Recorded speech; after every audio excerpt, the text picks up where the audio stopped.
When it comes to pure speed and performance, there's two insane hybrid mirrorless cameras that come to mind, the Sony A9III and the Lumix S1II. I can already smell the little greasy sausage fingers of commenters criticizing this comparison, but honestly, despite them coming out years apart from each other, these two cameras have a ton in common. So let's compare them with video, photo, and design in mind and see which one is better value. Let's start with a bunch of video tests and get to photography and design later. And I have to say, shout out to Robert's Camera for loaning me the A9III for my trip to Cinegear. I took both these cameras to Hollywood, Venice Beach to compare them, and it was a super fun time. So thanks, Roberts. Appreciate you. And for these comparisons, both cameras are sporting the Sigma 24-70 2.8, the exact same ND filter setup, the same exact color grade. I used my Mayfam 4 LUT and converted the S-Log3 footage from the A9III to V-Log, so they're as comparable as possible for this video. So that the main differences you see are between the camera's sensors. I tried to keep it as close as possible, and actually both of these cameras have 6K sensors. They use them in different ways, which we'll get into. We're hopping into Resolve for this first comparison, which is both cameras shooting at their absolute maximum recording quality internally at 24 frames per second. Something to note is that despite the fact both of these cameras are sporting basically 24 megapixel 6K sensors, they do use them in very different ways. For instance, the Lumix here, as you can see, can shoot in 6K open gate, 24 frames per second. You can see there's a little bit of room on the left and the right so that you can reframe and crop and use that extra resolution however you want, or cut vertical for social media. Whereas the A9III here just shoots in 3840 by 2160 UHD for every frame rate in 4K, which still looks really freaking good. And this is a 6K sensor, so it's oversampling that 6K and crunching it down into UHD footage. I love the look of both of these cameras personally. Now it's interesting, this is definitely like a pixel peeping thing, but if you zoom in to like 200%, you can see the Sony here has a little bit more crispiness in these crazy hyper details versus the Lumix has a little bit more of like a smooth creaminess to it. This is all a personal preference thing, but I think both look really nice. Test number 2 is shooting in 60 frames per second. So what options do you get from these cameras? Well, like I said, the A9III offers every frame rate at 3840 by 2160 UHD. Same thing with 60 frames per second. So you get that 16:9 image in 60p full sensor. Well, technically full width of the sensor. But with the Lumix, you get quite a bit more options. You can do 60 frames per second in UHD, just like the A9III. You can also do it in DCI 4K, so a little bit wider at 4096. And then you can also do 5.1K open gate, 60 frames per second, full sensor. For anamorphic shooters, that's gonna be an absolute dream. This is a first in a mirrorless camera ever, which is pretty wild. Test number 3 is one of my favorite things about modern cameras, which is high resolution, 120 frames per second footage. And both of these cameras do that in 4K. Again, the A9 maxes out at UHD, 3840 by 2160, but the Lumix can do 120 in DCI, so you get a little bit more width, although there is a caveat that we have to get to here in 1 second. Overall, I just can't help but notice how amazing both of these sensors look. The dynamic range and the highlight roll-off in particular from both cameras also look really nice.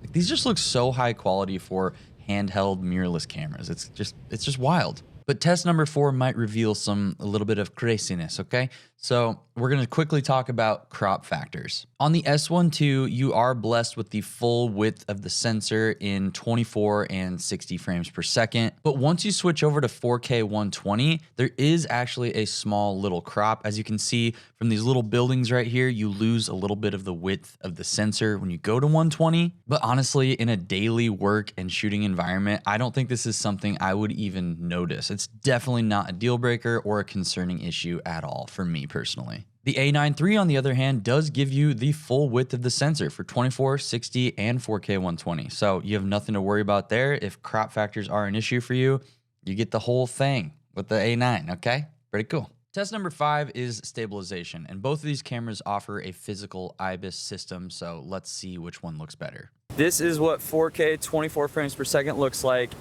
No image stabilization on the A9III, vlogging at 24 millimeters by the Osh. This is now standard stabilization on the A9III, Now this is active stabilization on the A9III, probably cropped in a little bit on the image. And now this is dynamic active. You can see we are much more punched in at 24 millimeters. It looks way more like a 35 or something. Here comes a helicopter.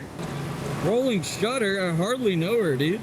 Now we're on the S1II with no IBIS turned on. Both of these cameras do have actual IBIS, not just digital.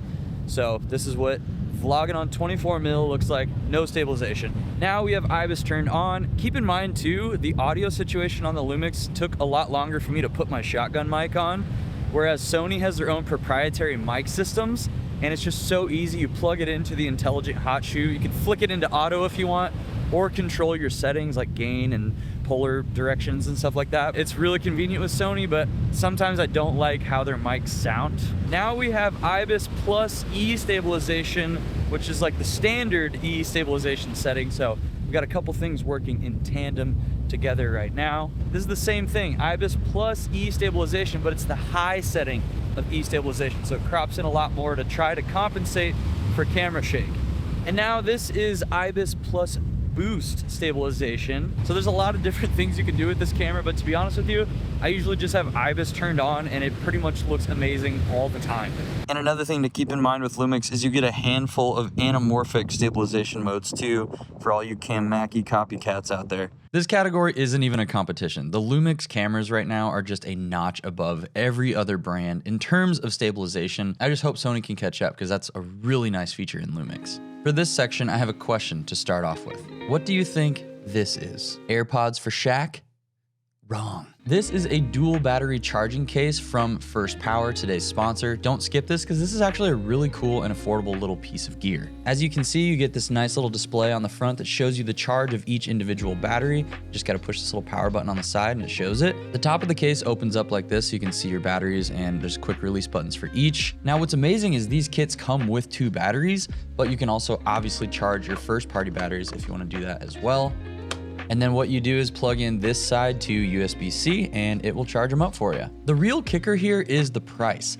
This case and the 2 batteries that it comes with, that whole kit, costs about half the price of one name brand battery, just a battery. They make versions of these for like every main brand you can think of. So whatever camera system you're rocking, FirstPower has you covered. And then one little Easter egg is that when you open this case here, this spot up here in the lid actually holds SD cards. So if you're interested, click the link in the description to check out one of these charging case kits for your camera brand of choice. And thank you to FirstPower for the sponsor. Now let's get back into these comparisons.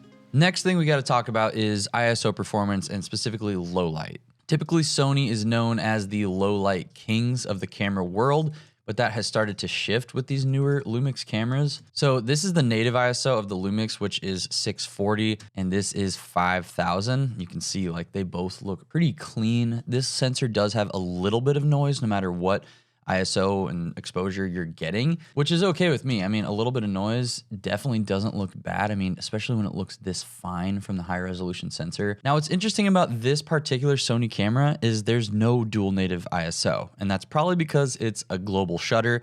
We'll talk about that in a second as well. So in S-Log3, you get a base ISO of 2000, but you can shoot lower than that if you want to.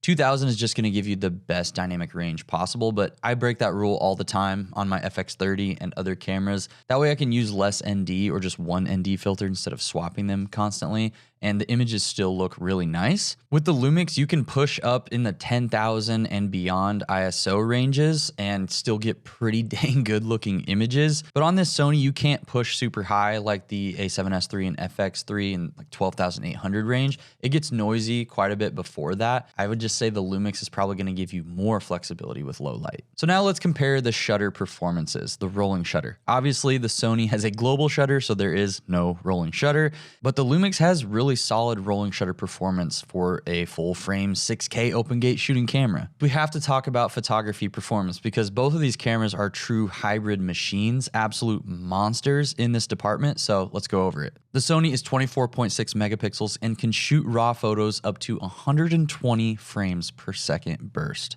The S1II is 24.1 megapixels and can do 70 frames per second raw burst. So I want to look at some photos with you guys and see how they both keep up in terms of burst and autofocus to see which one might be more reliable. We'll start with the S1II in JPEG. These are all my edits. This is a bird, okay? So this is me just hanging out on Venice Beach, firing off burst photos like an absolute mad lad and seeing if it can keep up with fast moving objects. Ooh, okay. This is where it starts to miss. Interesting. Totally starts missing for multiple frames. It actually looks so nice. Like the dynamic range is so creamy, and both of these cameras gave me a ton of flexibility in the edit of the raw photos. All right, let's look at this guy and see if he stays in focus. I mean, this guy is basically locked in the entire time. That's nice. That's just a nice looking photography, you know? That just looks so good.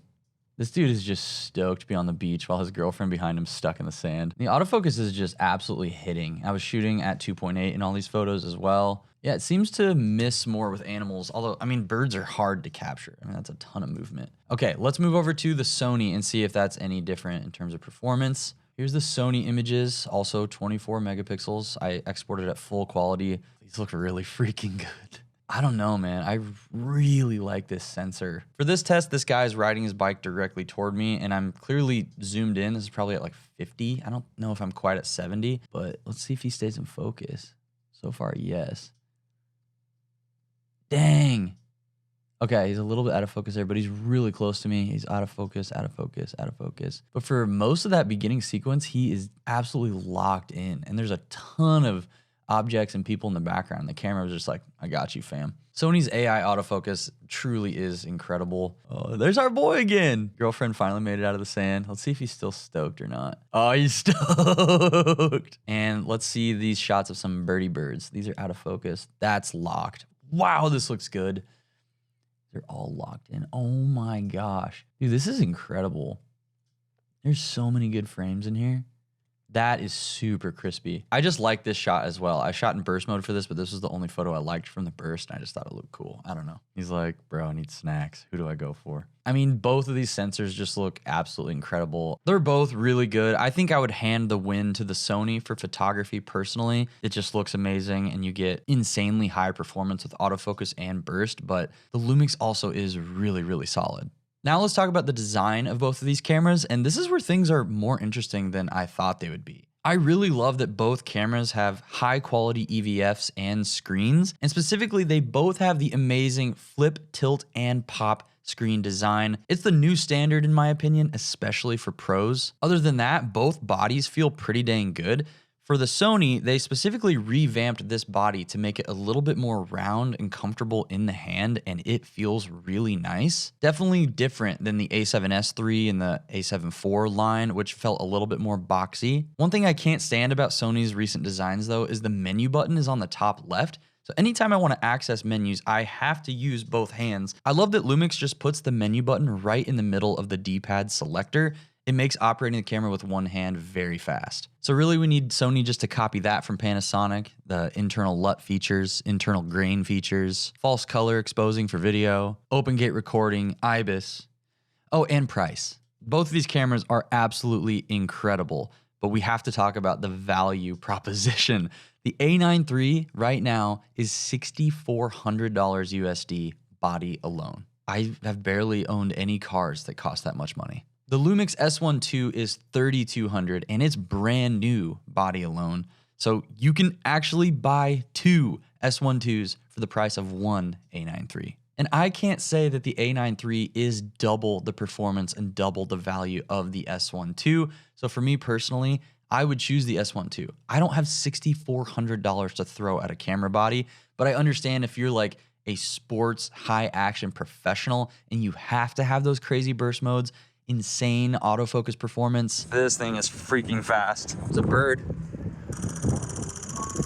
And not to mention a much higher buffer capacity on the A9 III, then yeah, that's where it makes sense. But for us plebs who just like to shoot bursts in our backyards, the S1II is more than enough. And not to mention the Lumix is a much more video-centric camera as well, which does require more of a learning curve, but you get a ton more options for video performance. I love the simplicity of Sony and the reliability, and I love the customization and packed feature set of Lumix. So it makes it a tough comparison, but hopefully this helped you guys in some way. Make sure to text me when you get home so I know you're safe. Watch out for deer, and you guys are loved much more than you might even know. God bless you guys, and we'll see you in the next video. Bye.